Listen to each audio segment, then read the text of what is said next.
Three leaders in education, philanthropy, and religion in 1875, Dr. John A. McAfee, George S. Park, and Reverend Elijah B. Sherwood, united dynamisms and subscribed to establish a Christian institution of higher education named Park College for the Training of Christian Workers.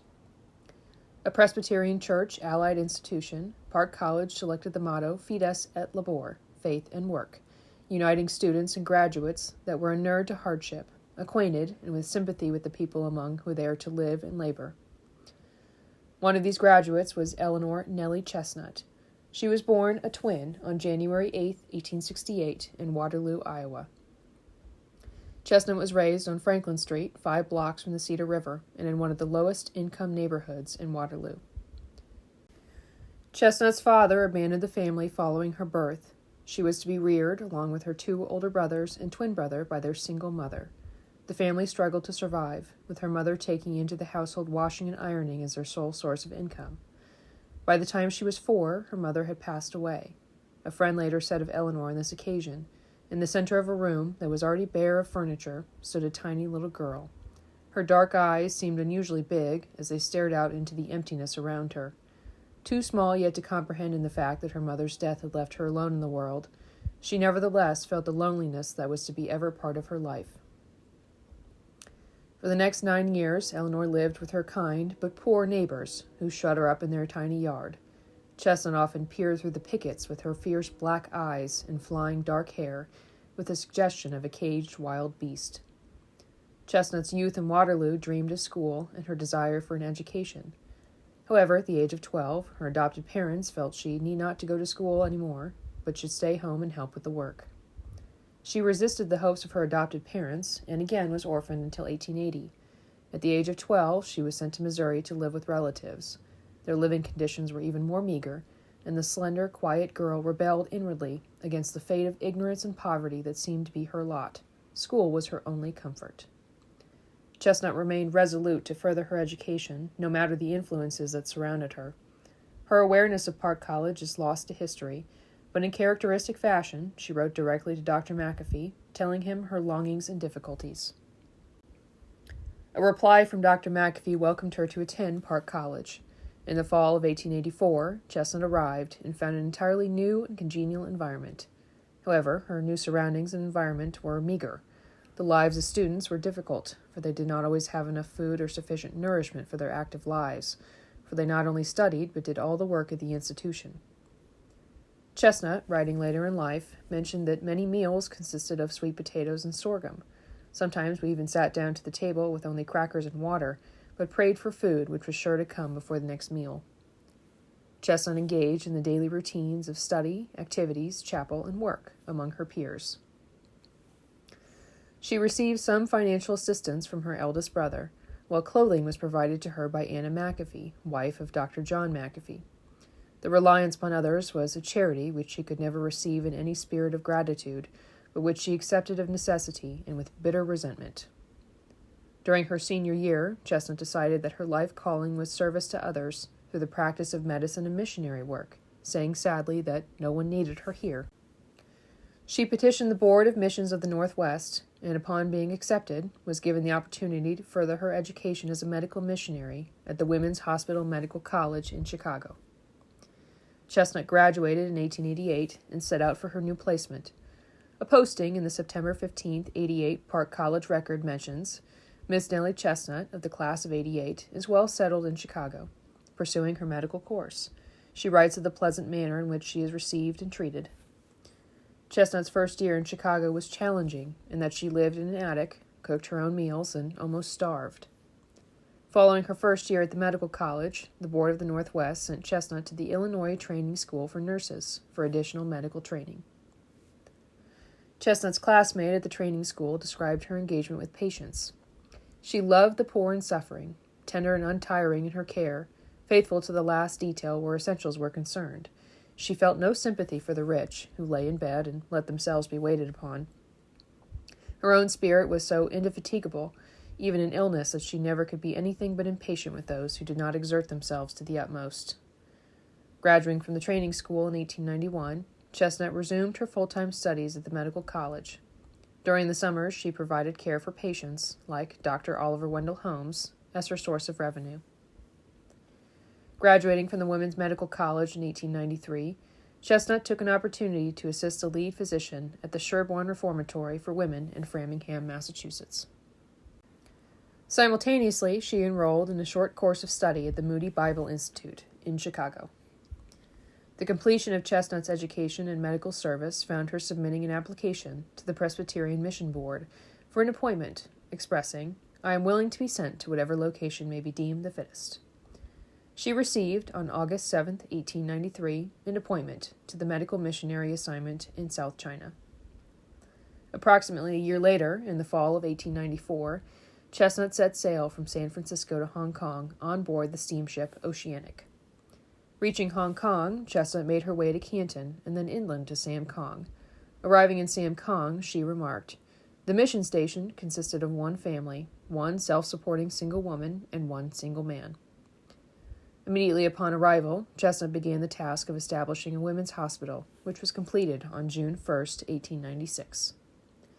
In order to converse with patients, Chesnut learned Southern Mandarin and the Sam Kong dialect, Hakka. Chesnut spent 4 years at the Sam Kong Mission before being permanently transferred to Lin Chau in March of 1898. Later that year, she wrote, "The patients are mostly men, a poor coolie class. They sprawl around in every uncouth position. The space underneath their beds is a wilderness of pots, kettles, vegetables, wood, and etc. When I first came to China, I had stricter ideas of order, but now I think there is positively no use in warring against the inevitable crocks and saucepans." The continued need for separate medical facilities had Chesnut erect a one-room medical ward using her own money. It was soon full to overflow, and the Chinese, out of gratitude, put up another small building. Eventually, due to Chesnut's continued persistence and support from other missionary personnel, a permanent women's hospital was completed in the summer of 1900. Though I have certainly been dilatory in acknowledging the appropriation of $2,000 for the women's hospital, I was not so in disposing of it. All that was necessary then was to enlarge the plan and continue the work already commenced. Shortly following the completion of the women's hospital at Lin Chau, Chesnut returned to the United States for a long-awaited leave, arriving in New York City on September 6, 1902.